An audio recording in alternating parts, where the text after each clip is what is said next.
কতবার করে মানুষ খেতে খাওয়া মানুষ দৌড়ে বেড়াবেন, মানে কিছু না কিছু পেয়েছে কি। তিনবার ভেরিফিকেশন হওয়ার পর আবার নাম আসছে। বহু মানুষের দাবি এসআইআর এর শুনানিতে গিয়ে চরম ভোগান্তি পোহাতে হচ্ছে তাদের। পূর্ব বর্ধমানের ভাতারে এসআইআর এর শুনানির নামে হেনস্থার অভিযোগ উঠেছে। অভিযোগ, ভিন রাজ্যে কর্মরত পরিযায়ী শ্রমিকদের শুনানিতে ডাকা হচ্ছে। এমনকি এসআইআর এর ফর্ম সঠিকভাবে পূরণ করার পরও শুনানির নোটিশ এসেছে অনেকের নামে।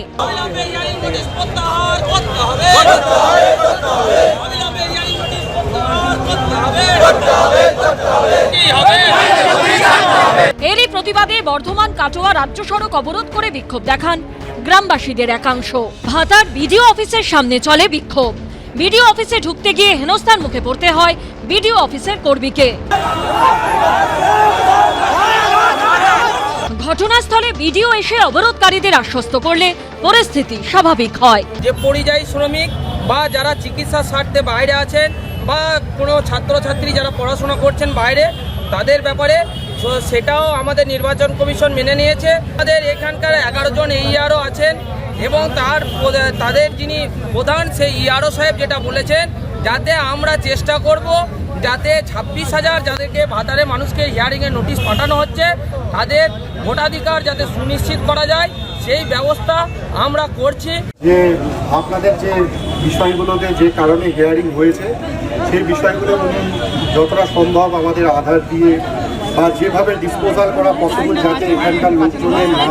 আপনাদের যে একটা বড় দাবি রয়েছে, আপনাদের এখানকার যারা মাইগ্রেন্ট ওয়ার্কার আছে যারা এখানে নেই বা অনেকে চাকরির সূত্রে বাইরে আছেন বা পড়াশোনার জন্য বাইরে আছেন, তাদের জন্য তাদের যেটা ইসিআই নতুন গাইডলাইন্স আছে সেই গাইডলাইন্স মোতাবেক তার বাড়ি তার কোনো আত্মীয় এনে সেই তার যে কোনো ডকুমেন্টস এনে সাবমিট করতে পারেন। বর্ধমানের দেওয়ান দিঘির নারা গোহালিয়ায় এসআইআর এর শুনানিতে ডাক পড়েছে অনেকে। স্থানীয়দের দাবি, শুনানি কেন্দ্র গ্রাম থেকে প্রায় 30 কিলোমিটার দূরে, অর্থাৎ গিয়ে শুনানি সেরে ফিরতে ফিরতে 3 কাবার। 5 কিলোমিটারের মধ্যে শুনানি কেন্দ্র করার দাবিতে বিক্ষোভে সামিল হন গ্রামবাসীদের একাংশ। তারই প্রতিবাদে বর্ধমান নবদ্বীপ রাস্তা অবরোধ করে বিক্ষোভ দেখান তারা। রাস্তায় গাছের গুঁড়ে ফেলে আগুন জ্বালিয়ে চলে বিক্ষোভ। আমাদের এখানকার জনতা চেয়েছে যে আমাদের হিয়ারিংটা 5 কিলোমিটারের মধ্যে হোক। আমাদের এখানে থেকে 30 কিলোমিটার বিডিও অফিস, হ্যাঁ, আমাদের তো যাতায়াতের অসুবিধা, তার জন্য ওরা যাতে 5 কিলোমিটারের মধ্যে হয় তার জন্য ওরা এই আন্দোলনটা করেছে। সাধারণ মানুষের দাবি ওইটাই, যেটা যে আমাদের হিয়ারিং হোক, এসআইআর হোক, হিয়ারিংও হোক। জেলা প্রশাসন সূত্রে জানানো হয়েছে বিষয়টি ঊর্ধ্বতন কর্তৃপক্ষকে জানানো হয়েছে। পূর্ব মেদিনীপুরের তমলুকের মান্দারগড়, দরজা এবং যশোর ডুমুর এই 3 এলাকায় এসআইআর এর শুনানিতে সংখ্যালঘুদের অধিকাংশকেই ডাকা হচ্ছে বলে অভিযোগ উঠল।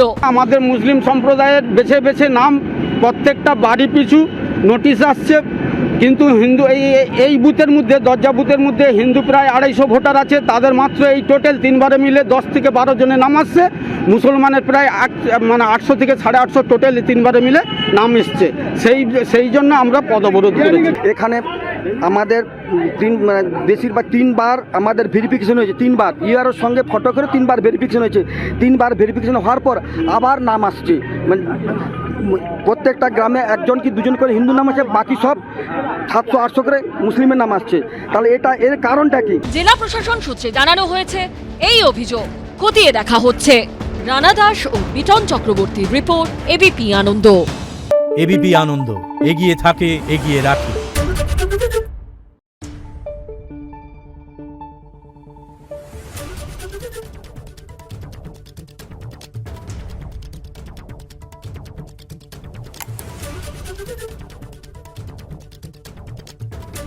Thank you.